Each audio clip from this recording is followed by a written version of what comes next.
नमस्ते दोस्तों और स्वागत है आपके अपने चैनल बुक हील्स पर। क्या आपके साथ कभी ऐसा हुआ है कि आप किसी परेशानी का हल ढूंढ रहे हो, लेकिन आपका दिमाग इतना शोर मचा रहा हो कि आप कुछ सोच ही ना पाए? आपके मन में एक साथ हजारों विचार चल रहे हो, जैसे कि कोई पुरानी बात, कोई डेडलाइन या किसी दोस्त की कोई टिप्पणी, या मानसिक शोर ही अक्सर हमें सही फैसले लेने से रोकता है। आज हम इसी समस्या का समाधान ढूंढने जा रहे हैं, एक ऐसी किताब से जो हमें सिखाती है कि कैसे अपने मन को शांत और अपनी सोच को स्पष्ट किया जाए। थिंक स्ट्रेट, जिसे लिखा है डारियस फोरोर ने। इस किताब का सबसे बड़ा सबक एक कहानी से समझते हैं। एक कहानी, दो दोस्तों का संघर्ष। दो दोस्त थे, रोहन और अमन। दोनों एक नया बिजनेस शुरू करना चाहते थे। रोहन ने अपनी रिसर्च शुरू की। उसने घंटों इंटरनेट पर बिताए, दर्जनों यूट्यूब वीडियोस देखे और हर उस इंसान से बात की जो उसे मिला। हर नई जानकारी उसके दिमाग में एक और विचार जोड़ देती थी। किसी ने कहा, आजकल यह बिजनेस चल रहा है, तो किसी ने कहा, नहीं, वह पुराना हो गया। रोहन का दिमाग विचारों और कन्फ्लिक्टिंग एडवाइस का एक कबाड़ खाना बन गया। वह सब कुछ परफेक्टली करना चाहता था, लेकिन उसके मन में इतना मेंटल क्लटर था कि वह यह तय ही नहीं कर पा रहा था कि कहाँ से शुरू करे। नतीजा यह हुआ कि कई महीने बीत गए और उसने कुछ भी शुरू नहीं किया। दूसरी तरफ अमन का भी यही सपना था। उसने भी रिसर्च की, लेकिन उसका तरीका अलग था। वह सिर्फ वही जानकारी लेता था जो उसके काम की थी। जब उसे कोई कन्फ्लिक्टिंग एडवाइस मिलती तो वह उस पर ज्यादा ध्यान नहीं देता था। उसने अपने मन में एक साफ जगह बनाई जहां सिर्फ जरूरी विचार ही रहते थे। वह अपने विचारों को एक नोटबुक में लिखता और उन्हें ऑर्गेनाइज करता था। नतीजा ये हुआ कि अमन ने कुछ ही हफ्तों में एक छोटे से कदम से अपना बिजनेस शुरू कर दिया। इस कहानी का सबक यही है कि अमन और रोहन की इंटेलिजेंस में कोई कमी नहीं थी। कमी थी तो सिर्फ सोच की क्लैरिटी में। रोहन का दिमाग एक अनियंत्रित जंगल की तरह था, जबकि अमन का दिमाग एक साफ और शांत बगीचे की तरह था। थिंक स्ट्रेट हमें यही सिखाती है कि हम अमन की तरह कैसे सोचें। लेसन एक, मन की सफाई। Declutter your mind. अगर आप एक ऐसे कमरे में रहते हैं जो बेकार की चीजों से भरा हुआ है, तो क्या आप वहां पर कोई काम ढंग से कर पाएंगे? आप न तो कुछ ढूंढ पाएंगे, न ही आराम से बैठ पाएंगे। आपका दिमाग भी बिल्कुल ऐसा ही है। जब वह विचारों, चिंताओं और बेकार की जानकारी से भरा होता है, तो आप क्लियरली सोच ही नहीं पाते। थिंक स्ट्रेट हमें सिखाती है कि हमारी सोच को बेहतर बनाने का पहला कदम अपने मन की सफाई करना है। यह एक ऐसी प्रक्रिया है जहां आप जानबूझकर अपने दिमाग से उन सभी चीजों को बाहर निकालते हैं जो आपकी ऊर्जा और ध्यान बर्बाद कर रही हैं। मानसिक कबाड़ डिच की समस्या, द प्रॉब्लम ऑफ मानसिक कबाड़। मानसिक कबाड़, मेंटल क्लटर क्या है? यह वह सब कुछ है जो हमारे दिमाग में लगातार चल रहा होता है। अतीत की चिंताएं, पास्ट वरीज, कोई पुराना झगड़ा, कोई गलती या कोई ऐसी बात जिसे आप भुला नहीं पा रहे। भविष्य का डर, फ्यूचर एंग्जाइटीज, आगे क्या होगा, नौकरी का क्या होगा या किसी मुश्किल काम को कैसे करेंगे। अधूरी to do list, incomplete to do lists, वह सारे काम जो आपको करने हैं और जो आपके दिमाग में एक बोझ की तरह लटके रहते हैं। जानकारी का बोझ, इंफॉर्मेशन ओवरलोड, सोशल मीडिया से मिली बेकार की जानकारी, न्यूज़ की नकारात्मक खबरें और ऐसी बातें जो हमारे काम की नहीं हैं। जब हमारा दिमाग इन सभी चीज़ों से भरा होता है तो हमारी सोचने की क्षमता कम हो जाती है। हम कोई भी फैसला लेने में बहुत ज़्यादा समय लगाते हैं, क्योंकि हम एक ही समय में 10 अलग-अलग चीज़ों के बारे में सोच रहे होते हैं। इससे स्ट्रेस और एंग्जाइटी बढ़ती है और हमारा फोकस पूरी तरह से टूट जाता है। मन की सफाई कैसे करें? How to declutter your mind. Darius Foroux इस प्रक्रिया को एक सिस्टम की तरह बताते हैं। यह कोई जादू नहीं है, बल्कि एक आदत है जिसे आप धीरे धीरे बना सकते हैं। कबाड़ डीएच को पहचाने, आइडेंटिफाई द जंक। मन की सफाई का पहला कदम यह पहचानना है कि आपके दिमाग में क्या चल रहा है। इसके लिए आप दिन में कुछ समय निकालकर अपने विचारों पर ध्यान दें। देखें कि क्या आप किसी ऐसी बात के बारे में सोच रहे हैं जिस पर आपका कोई नियंत्रण नहीं है। इस तरह आप माइंडफुल बनकर अपने बेकार के विचारों को पहचानना शुरू कर देते हैं। कबाड़ दे बाहर निकालें, take out the trash. Journaling ये एक बहुत ही शक्तिशाली तरीका है। रोजाना सुबह या सोने से पहले अपने विचारों को एक नोटबुक में लिखें। जब आप अपनी चिंताओं और विचारों को दिमाग से बाहर निकालकर कागज पर लिखते हैं, तो आपका दिमाग हल्का महसूस करता है। माइंडफुल ब्रीथिंग, जब आपका दिमाग बहुत शोर मचा रहा हो, तो बस 2-3 मिनट के लिए अपनी सांसों पर ध्यान दें। यह आपके दिमाग के नॉइज को शांत करने का एक बहुत ही आसान और असरदार तरीका है। डिजिटल डिटॉक्स, डिजिटल डिटॉक्स, मन के ज्यादातर कबाड़ डीएच का स्रोत हमारा फोन होता है।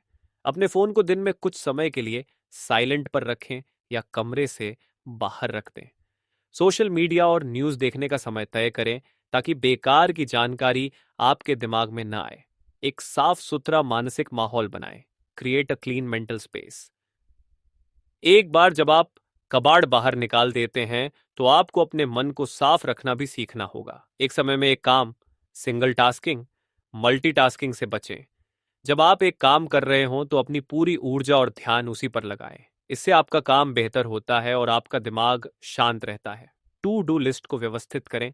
अपनी सारी जिम्मेदारियों को दिमाग में रखने की बजाय उन्हें एक जगह लिख लें और उन्हें प्रायोरिटी दें।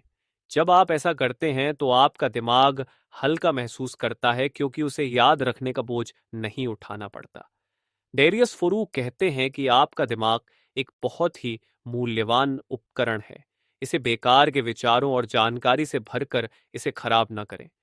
इसकी नियमित सफाई करना एक ऐसी आदत है जो आपकी सोच को स्पष्ट करती है, आपके फैसलों को बेहतर बनाती है और आपको ज्यादा शांति और खुशी देती है। मन की सफाई सिर्फ एक कदम नहीं है, बल्कि यह एक स्वस्थ और सफल जीवन का आधार है। लेसन 2, अपनी धारणाओं को चुनौती दें। Challenge your assumptions. मन की सफाई के बाद यह अगला कदम है जो हमें स्पष्ट सोच की तरफ ले जाता है। हमारे दिमाग में ऐसी बहुत सी बातें होती हैं जिन्हें हम सच मान लेते हैं, बिना इस बात पर सवाल किए कि वे सच हैं भी या नहीं। ये बातें या असम्पशंस अक्सर हमारे बचपन के अनुभवों, हमारी परवरिश या समाज की सोच से आती हैं। ये धारणाएं हमारी जिंदगी को एक अदृश्य दीवार की तरह सीमित कर देती हैं। अकारण धारणाओं की समस्या, the problem with unchallenged assumptions. जब हम अपनी धारणाओं पर सवाल नहीं उठाते, तो वे हमें 3 तरह से नुकसान पहुंचाती हैं। आत्म सीमित सोच, सेल्फ लिमिटिंग बिलीफ्स। ये धारणाएं हमें यकीन दिलाती हैं कि हम कुछ नहीं कर सकते, जैसे मैं कभी अच्छा वक्ता नहीं बन सकता या मैं गणित में अच्छा नहीं हूं। ऐसी धारणाएं हमें कोशिश करने से पहले ही रोक देती हैं और हमारी क्षमता को सीमित कर देती हैं। पक्षपाती फैसले, बायस्ड डिसीजंस। हमारी धारणाएं एक फिल्टर की तरह काम करती हैं।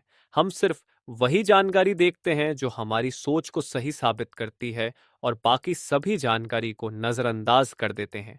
इस मेंटल बायस को कन्फर्मेशन बायस कहते हैं। यह हमें एक ही चीज के बारे में बार बार सोचने पर मजबूर करता है, जिससे हमारी सोच नैरो हो जाती है। ठहराव, स्टैग्नेशन। जब हम अपनी धारणाओं को सच मान लेते हैं, तो हम कुछ नया करने की कोशिश नहीं करते। हम अपने कंफर्ट जोन में रहते हैं और अपनी जिंदगी में कोई बदलाव नहीं लाते। ये ठहराव हमें ग्रोथ से रोक देता है। धारणाओं को चुनौती देने का तरीका, a method for challenging assumptions. Think straight हमें सिखाती है कि अपनी धारणाओं को चुनौती देना एक जानबूझकर की जाने वाली प्रक्रिया है। ये एक मेंटल डिटेक्टिव गेम की तरह है जहां आप खुद अपनी सोच के खिलाफ सबूत ढूंढते हैं। इस प्रक्रिया को आप इन 3 आसान तरीकों से शुरू कर सकते हैं। अपनी धारणा को पहचानें, आइडेंटिफाई योर अजम्पशन। पहला कदम है यह पहचानना कि आपकी धारणाएं क्या हैं। जब भी आप खुद को यह कहते हुए सुने, मैं यह नहीं कर सकता, तो रुकें और खुद से पूछें, मैं ऐसा क्यों मानता हूं। अपनी धारणा को स्पष्ट शब्दों में लिखें, जैसे मैं मानता हूं कि मैं एक अच्छा लीडर नहीं बन सकता क्योंकि मैं बहुत शर्मीला हूं। सबूत इकट्ठा करें, गैदर एविडेंस। एक बार जब आप अपनी धारणा को पहचान लें, तो उसके खिलाफ सबूत इकट्ठा करना शुरू करें। खुद से पूछें, क्या कोई ऐसा इंसान है जो मेरी तरह शर्मीला है लेकिन एक अच्छा लीडर बन गया। आप इंटरनेट पर ऐसे लोगों की कहानियां पढ़ सकते हैं। आप अपने दोस्तों और परिवार से पूछ सकते हैं कि क्या उन्हें लगता है कि आप शर्मीले हैं। यह आपको अपनी धारणा की सच्चाई को परखने में मदद करेगा। एक नई सोच बनाएं। Formulate a new belief. जब आप अपनी पुरानी धारणा के खिलाफ सबूत इकट्ठा कर लेते हैं तो आप उसे एक नई, ज्यादा पॉजिटिव सोच से बदल सकते हैं। उदाहरण के लिए, मैं शर्मीला हूं इसलिए अच्छा लीडर नहीं बन सकता। इस धारणा को आप बदल कर कह सकते हैं, मैं भले ही शर्मीला हूं लेकिन मेरे अंदर सुनने की अच्छी आदत है और यह एक अच्छे लीडर की निशानी है। जब आप अपनी पुरानी सोच को एक नई, सशक्त सोच से बदलते हैं तो आप अपनी जिंदगी को एक नई दिशा देते हैं। एक उदाहरण, राहुल की कहानी। An example, Rahul's story. आइए इसे एक उदाहरण से समझते हैं। एक व्यक्ति, राहुल, मानता था कि वह अपनी उम्र 45 साल में एक नया करियर शुरू नहीं कर सकता। उसकी धारणा, मैं एक नया करियर शुरू करने के लिए बहुत बूढ़ा हो गया हूं। उसने चुनौती कैसे दी? उसने ऐसे लोगों की कहानियां ढूंढी जिन्होंने 40 या 50 की उम्र में सफल करियर की शुरुआत की। उसने पाया कि ऐसे कई लोग थे जिन्होंने अपनी उम्र को अपनी कमजोरी नहीं बल्कि अपनी ताकत बनाया। उसने अपने अनुभव के बारे में सोचना शुरू किया। उसे एहसास हुआ कि पिछले 20 सालों का उसका अनुभव और ज्ञान उसके नए करियर के लिए एक एसेट बन सकता है। उसकी नई सोच, उसने अपनी पुरानी धारणा को बदलकर यह मानना शुरू किया कि उम्र सिर्फ एक संख्या है और मेरा अनुभव मेरी सबसे बड़ी ताकत है। इस नई सोच ने उसे आत्मविश्वास दिया और उसने एक ऑनलाइन कोर्स में दाखिला लिया और आखिरकार एक नया करियर शुरू किया। लेसन 3, संज्ञानात्मक पूर्वाग्रह, कॉग्निटिव बायसेस को पहचानें। हमारा दिमाग एक बहुत ही शक्तिशाली और जटिल मशीन है। यह हमें हर दिन हजारों फैसले लेने में मदद करता है। लेकिन जिस तरह एक कंप्यूटर में शॉर्टकट होते हैं, उसी तरह हमारे दिमाग में भी कुछ मानसिक शॉर्टकट होते हैं जिन्हें कॉग्निटिव बायास कहा जाता है। ये शॉर्टकट हमें तेजी से सोचने में मदद करते हैं, लेकिन अक्सर हमें गलत फैसलों और इरेशनल सोच की तरफ ले जाते हैं। थिंक स्ट्रेट हमें सिखाती है कि अपनी सोच को क्लियर बनाने के लिए हमें पहले इन छिपे हुए शॉर्टकट्स को पहचानना होगा जो हमारे फैसलों पर असर डालते हैं। ये कोई इंटेलिजेंस की कमी नहीं है, बल्कि यह हमारे दिमाग के काम करने का एक स्वाभाविक तरीका है। संज्ञानात्मक पूर्वाग्रह क्या है? वॉट इज अ कॉग्निटिव बायस? संज्ञानात्मक पूर्वाग्रह एक तरह की मानसिक गलती या एक पैटर्न है जिसमें हम तर्क के बजाय भावनाओं, अनुभवों और शॉर्टकट्स पर निर्भर करते हैं। ये हमारे दिमाग में तब विकसित हुए जब हमें तेजी से फैसला लेना होता था। आज की दुनिया में जब हमारे पास सोचने के लिए समय होता है, तो यही शॉर्टकट हमें नुकसान पहुंचाते हैं। आइए कुछ सबसे आम कॉग्निटिव बायसेस को सरल उदाहरणों से समझते हैं। पुष्टि पूर्वाग्रह, कॉन्फर्मेशन बायस। यह क्या है? यह हमारी एक ऐसी आदत है जिसमें हम सिर्फ उन्हीं जानकारियों को ढूंढते हैं, सुनते हैं या उन पर विश्वास करते हैं जो हमारी पहले से बनी हुई सोच या राय का समर्थन करती हैं। उदाहरण, मान लीजिए कि आप मानते हैं कि एक खास स्टॉक बहुत अच्छा है। अब जब आप उस शेयर के बारे में जानकारी ढूंढेंगे, तो आप सिर्फ उन लेखों या रिपोर्ट्स पर ध्यान देंगे जो उसकी तारीफ करते हैं। आप उन सभी नेगेटिव न्यूज़ को नजरअंदाज कर देंगे जो उसके खिलाफ हैं। इससे आपको झूठा विश्वास हो जाता है कि आपका फैसला सही है, भले ही सच्चाई कुछ और हो। एंकरिंग पूर्वाग्रह, एंकरिंग बायस। ये क्या है? इस पूर्वाग्रह में हम किसी भी चीज के बारे में पहली जानकारी पर बहुत ज्यादा भरोसा करते हैं। ये पहली जानकारी एक एंकर की तरह काम करती है जो हमारे बाद के सभी फैसलों को प्रभावित करती है। उदाहरण, आप एक दुकान पर एक कोट खरीदने जाते हैं। दुकानदार आपको पहले एक बहुत महंगा कोट दिखाता है जिसकी कीमत 50,000 रुपये है। आप उसे नहीं खरीदते। फिर वह आपको एक दूसरा कोट दिखाता है जिसकी कीमत 20,000 रुपये है। अब 20,000 रुपये का कोट आपको बहुत सस्ता लगता है क्योंकि 50,000 रुपये की कीमत एक एंकर बन चुकी थी। जबकि हो सकता है कि 20,000 रुपये का कोट भी उसकी असली कीमत से बहुत ज्यादा हो। उपलब्धता शॉर्टकट, अवेलेबिलिटी ह्यूरिस्टिक। ये क्या है? ये एक मानसिक शॉर्टकट है जिसमें हम उस जानकारी को ज्यादा महत्वपूर्ण मानते हैं जो हमारे दिमाग में आसानी से उपलब्ध हो। जो घटनाएं हमें हाल ही में सुनाई या दिखाई देती हैं, हम उन्हें रेलेवेंट मानने लगते हैं। उदाहरण, अगर आप न्यूज़ में लगातार हवाई जहाज दुर्घटनाओं के बारे में सुन रहे हैं, तो आपको ऐसा लग सकता है कि हवाई यात्रा बहुत खतरनाक है। जबकि स्टैटिस्टिक्स ये बताती है कि सड़क दुर्घटनाएं हवाई दुर्घटनाओं से कहीं ज्यादा होती हैं। लेकिन क्योंकि हवाई जहाज दुर्घटनाओं की खबरें ज्यादा भावनात्मक और उपलब्ध होती हैं, हम उन्हें ज्यादा खतरनाक मान लेते हैं।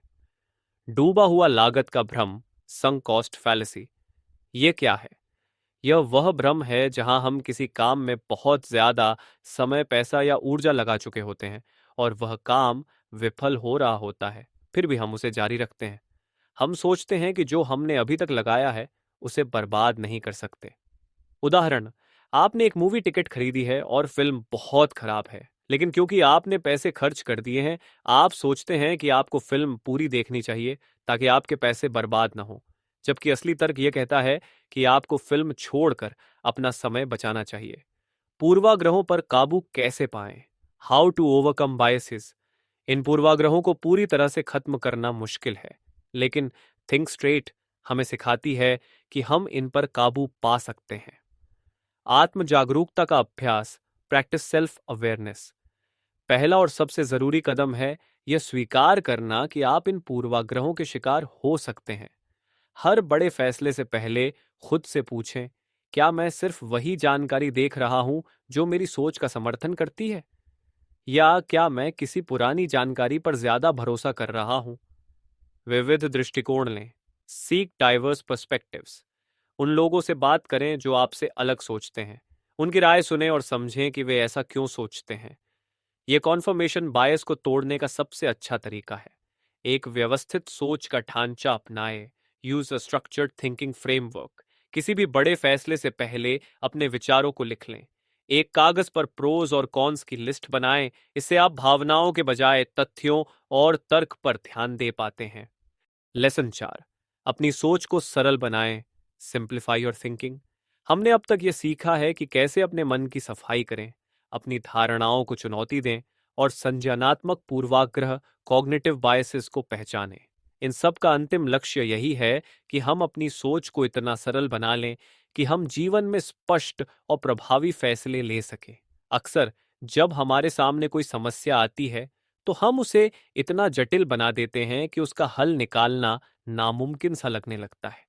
हम एक ही समस्या के बारे में हजारों अलग अलग पहलुओं पर सोचने लगते हैं। हमारा दिमाग पूरी तरह से उलझ जाता है और हम कोई भी कदम नहीं उठा पाते। टेरियस फोरो कहते हैं कि यह कॉम्प्लेक्सिटी हमारी सोच का सबसे बड़ा दुश्मन है। जटिलता की समस्या, द प्रॉब्लम विद कॉम्प्लेक्सिटी, जटिलता की समस्या तब शुरू होती है जब हम एक बड़ी समस्या को एक ही बार में हल करने की कोशिश करते हैं। यह ऐसा है जैसे आप एक विशालकाय पेडीएच को एक ही बार में गिराना चाहते हो। यह असंभव है और यह सोच ही आपको डिस्करेज्ड कर देती है। जब हमारी सोच जटिल होती है तो इसके कई नुकसान होते हैं। निर्णय लेने में देरी, डिसीजन पैरालिसिस। जब आपके पास बहुत सारे विकल्प और बहुत सारी जानकारी होती है, तो आप कोई भी फैसला नहीं ले पाते। आप बस सोचते रहते हैं। तनाव, स्ट्रेस और थकान, फटीग। जटिल सोच आपके दिमाग पर बहुत ज्यादा बोझ डालती है। इससे आप मानसिक रूप से थक जाते हैं और आपका तनाव बढ़ जाता है। असफलता का डर, फियर ऑफ फेलियर। जब आप किसी चीज को बहुत जटिल बना लेते हैं, तो आपको लगता है कि आप उसमें कभी सफल नहीं हो सकते। ये डर आपको शुरुआत करने से ही रोक देता है। अपनी सोच को सरल बनाने के तरीके, ways to simplify your thinking. Think straight हमें सिखाती है कि सरल सोचना एक ऐसी स्किल है जिसे सीखा जा सकता है। ये कोई जादू नहीं है, बल्कि एक कॉन्शियस प्रयास है। समस्या को छोटे हिस्सों में तोड़ें। Break down the problem into smaller parts. किसी भी बड़ी समस्या को छोटे, मैनेजेबल हिस्सों में तोड़ें।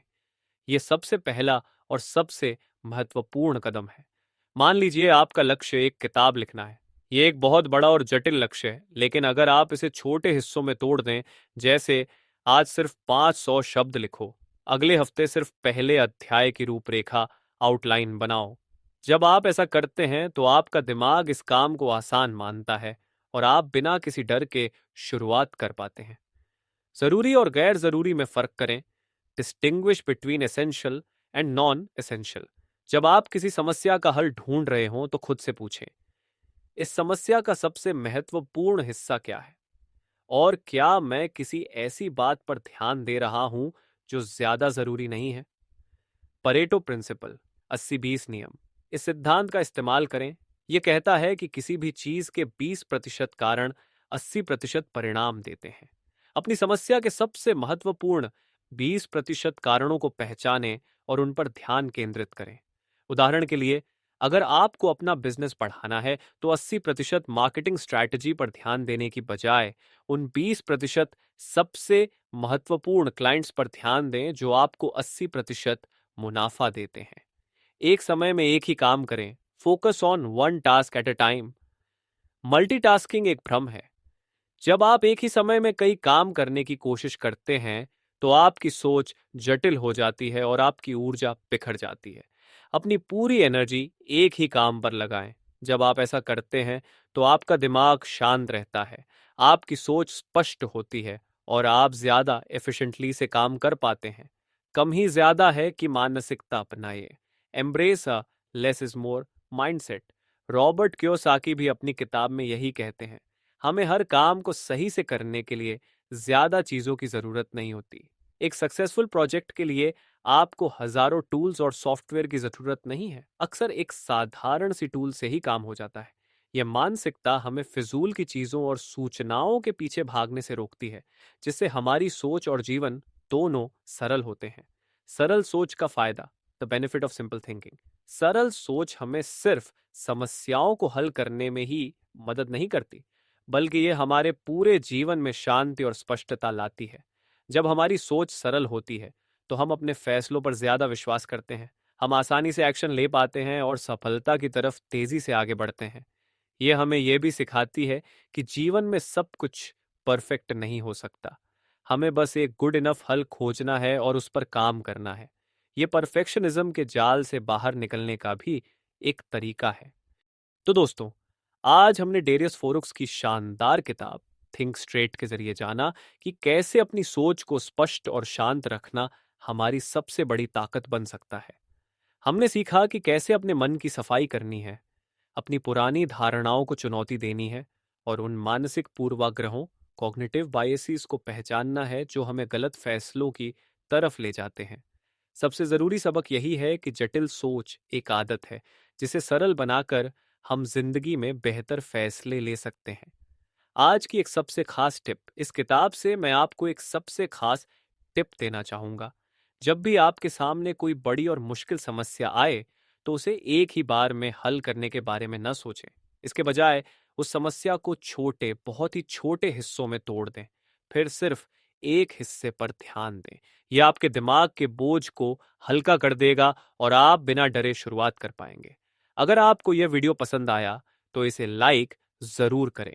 अपने उन दोस्तों और परिवार के साथ शेयर करें जिन्हें शायद इस समय अपनी सोच को स्पष्ट करने की सबसे ज्यादा जरूरत है। और अगर आप बुक हील्स पर नए हैं तो सब्सक्राइब बटन दबाएं और घंटी का आइकॉन भी प्रेस करें ताकि आप हमारी कोई भी नई और हीलिंग वीडियो मिस न करें। कमेंट्स में हमें जरूर बताएं कि थिंक स्ट्रेट की कौन सी बात ने आपको सबसे ज्यादा प्रभावित किया। मिलते हैं अगले वीडियो में एक नई किताब और नई सीख के साथ। तब तक आप अपना और अपनों का ध्यान रखें। जय हिंद।